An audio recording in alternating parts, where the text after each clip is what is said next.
The crew of the Space Shuttle Challenger honored us by the manner in which they lived their lives. They were daring and brave, and they had that special grace, that special spirit that says, "Give me the challenge, and I'll meet it with joy." They had a great hunger to explore the universe and discover its truths. They wished to serve, and they did. They served us all.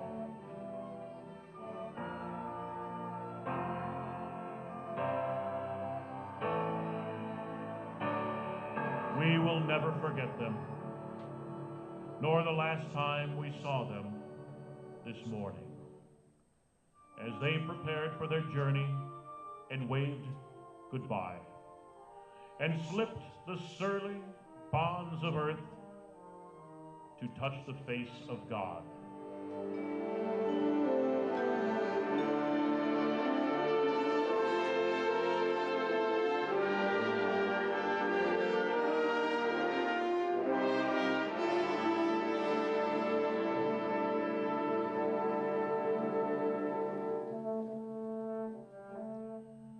Let us go forward with our conviction that education doesn't begin with Washington officials or state officials or local officials.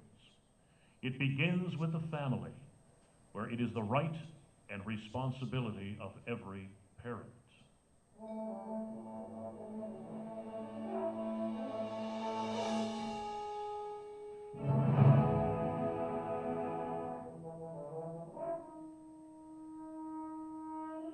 And that responsibility, I think, includes teaching children respect for skin color that is different from their own, religious beliefs that are different from their own. It includes conveying the message to the young as well as to the old that racial discrimination and racial bigotry have no place in a free society.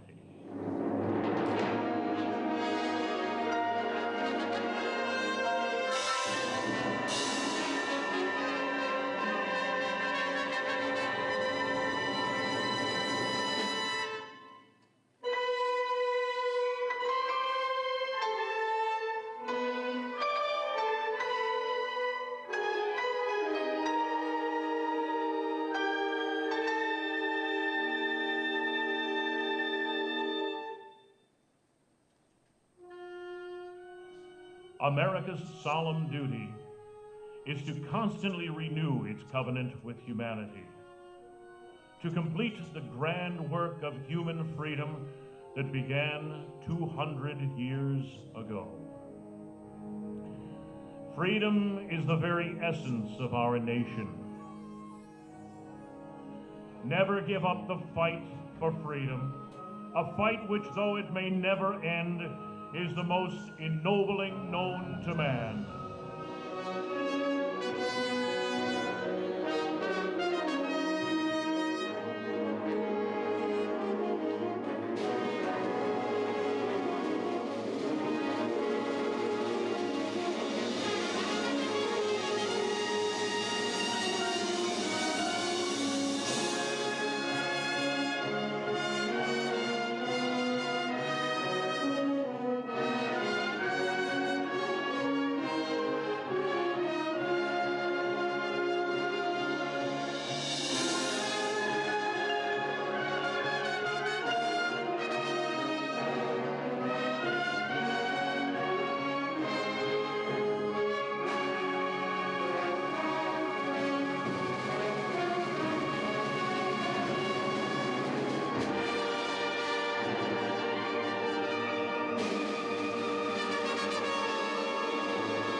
My fondest hope for each one of you, and especially our young people, is that you will love our country not for her power or wealth, but for her selflessness and her idealism.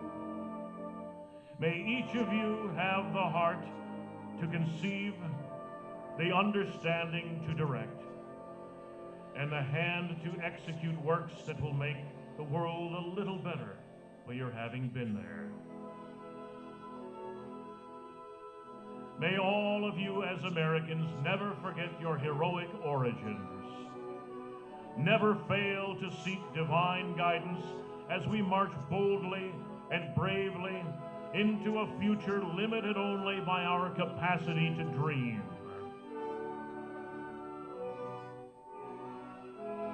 And never, never lose your natural God-given optimism.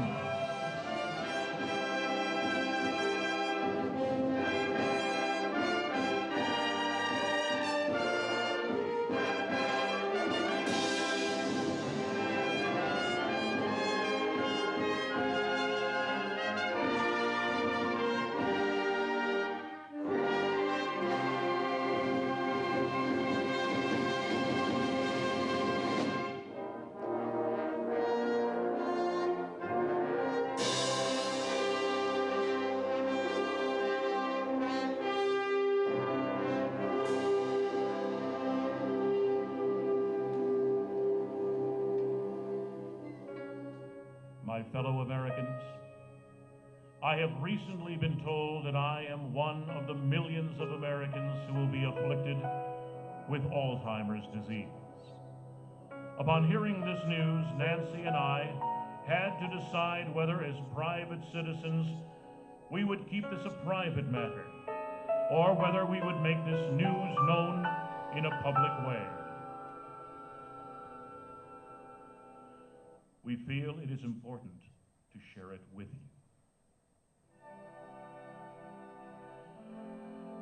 you. In opening our hearts, we hope this might promote a greater awareness of this condition.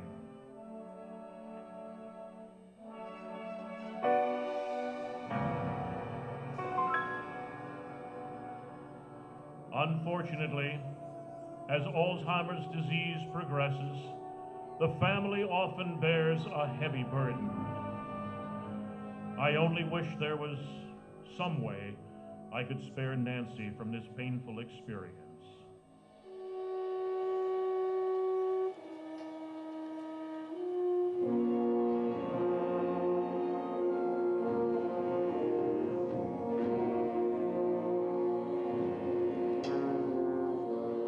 When the Lord calls me home, whenever that may be, I will leave with the greatest love for this country of ours and eternal optimism for its future.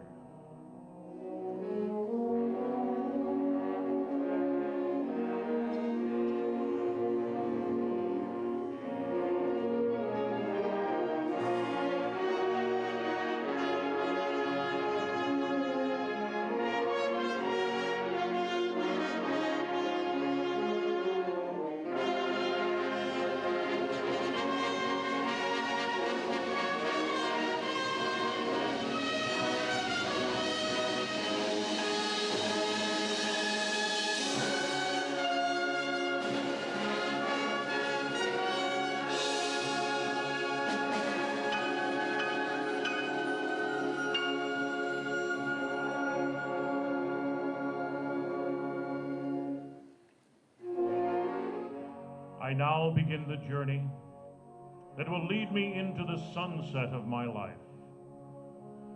I know that for America there will always be a bright dawn ahead, bringing us ever closer to the shining city upon the hill.